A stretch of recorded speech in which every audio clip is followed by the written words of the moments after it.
Hello, Deanna here. Thanks so much for being here. Today's video is a book review, and the book I'm reviewing is Gather Together in My Name by Maya Angelou.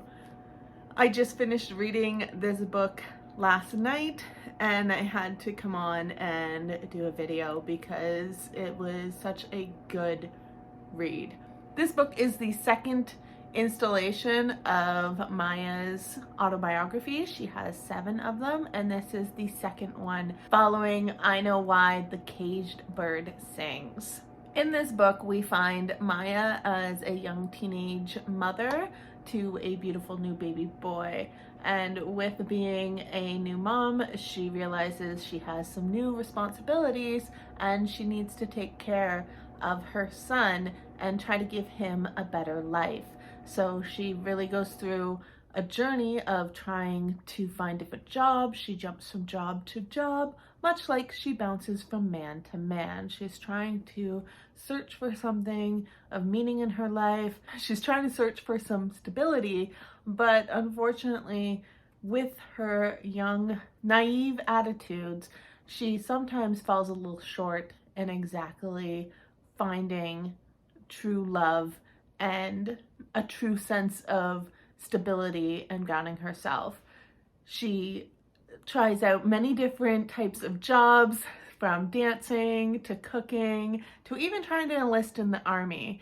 And along the ways, she has her wonderful wit and humor that she uses sprinkled throughout this book to really capture the audience's attention and keep us glued to the pages. This book, while the beginning of the book was a little slower for me, not even slower, because I guess the writing didn't really change too much, but it took me a little bit to get into it. But once I was in, ooh, she had her hooks in me and I had to know what was happening with Maya.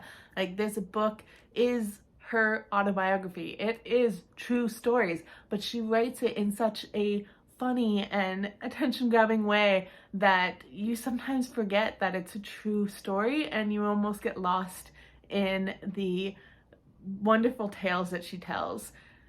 This book is not for the faint of heart though, because even though it's funny and it's written by Maya, who's an activist, there is some pretty heavy themes throughout it.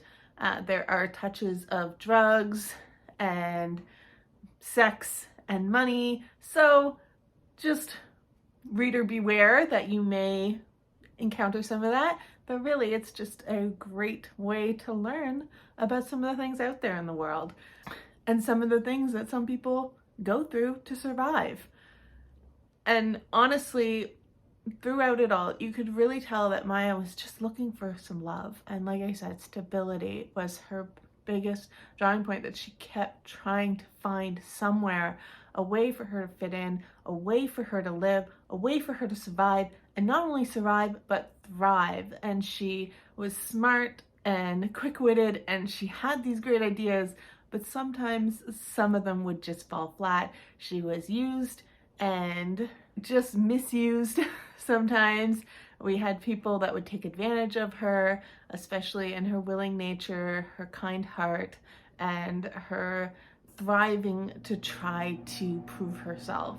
That some of the people she encountered did try to take advantage of that of her. Now, the writing style in this book really greatly differed from the first book.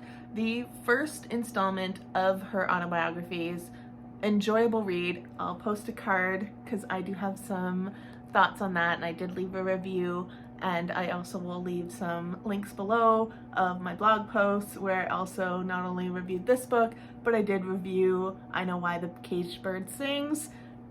That book writing style was vastly different from this book. I found that the first book, the Caged Bird Sings book, was more flowy, more poetry-esque.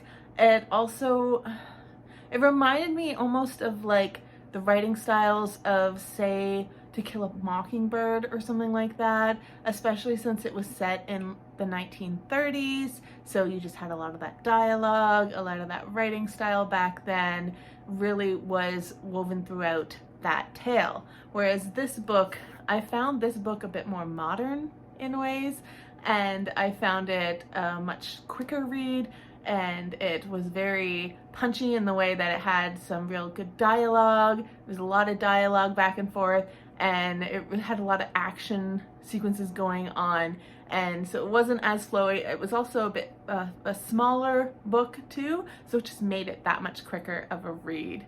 There was definitely some parts in this book that were pretty heartbreaking in some ways.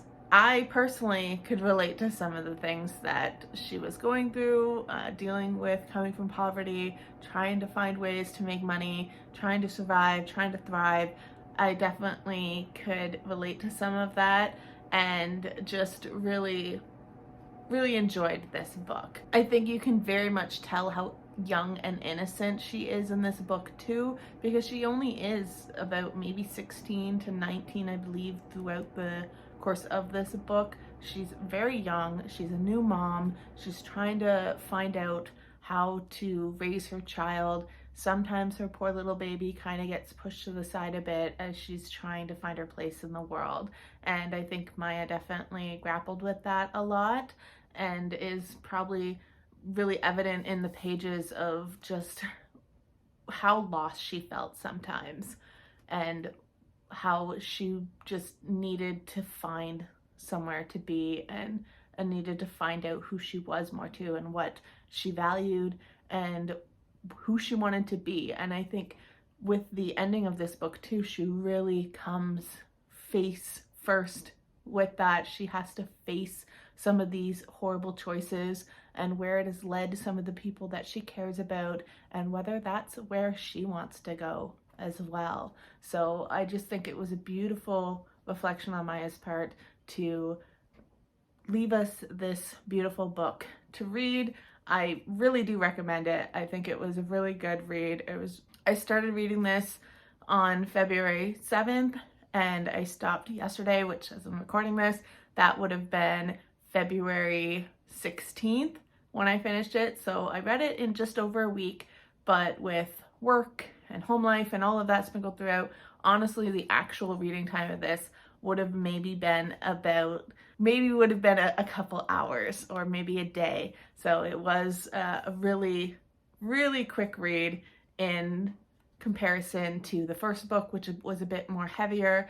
This book was a lot lighter, and honestly, I enjoyed this book even more than I enjoyed the first one. The first one had some really great plot points, some great themes throughout it, but this one just, it was a fascinating read, and I'm so grateful that I read it. I definitely recommend Maya Angelou's Gather Together in My Name. I really think that this is a great read, and encourage others to get their hands on a copy and give it a read and see if you love it as much as I do.